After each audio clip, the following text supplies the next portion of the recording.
Live Well and Flourish, the podcast that helps you live an excellent life. I'm your host, Craig Van Slyke.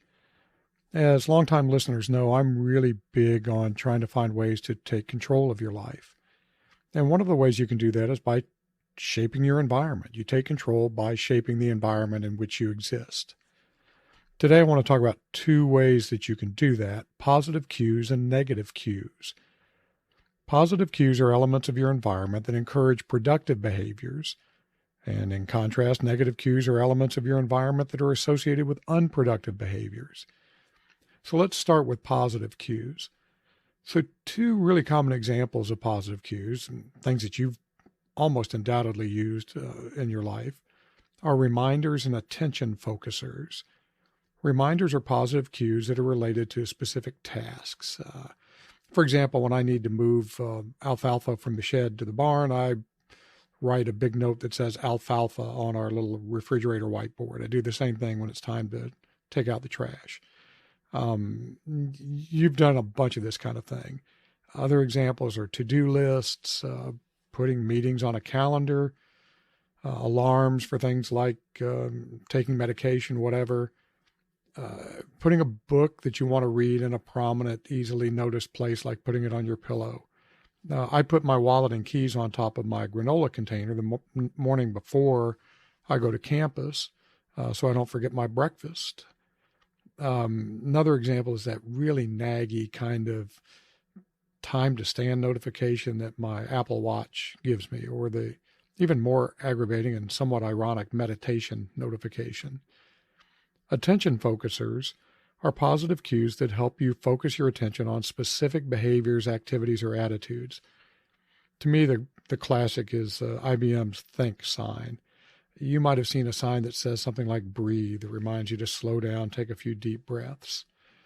I use time blocking to help me focus attention. That's setting specific times for specific tasks. So I try to lay out how I'm going to focus each hour or two of the day.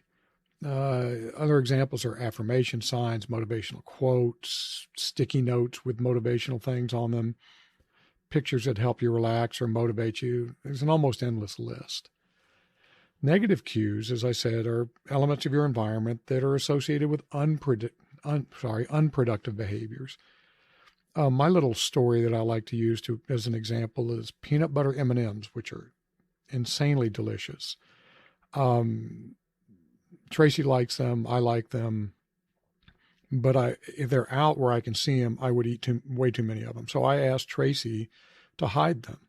Of course, then when I want them, I have to go ask Tracy, hey, where did you hide the peanut butter M&M? She tells me, and then she has to find a new hiding place. So, that's the way it goes.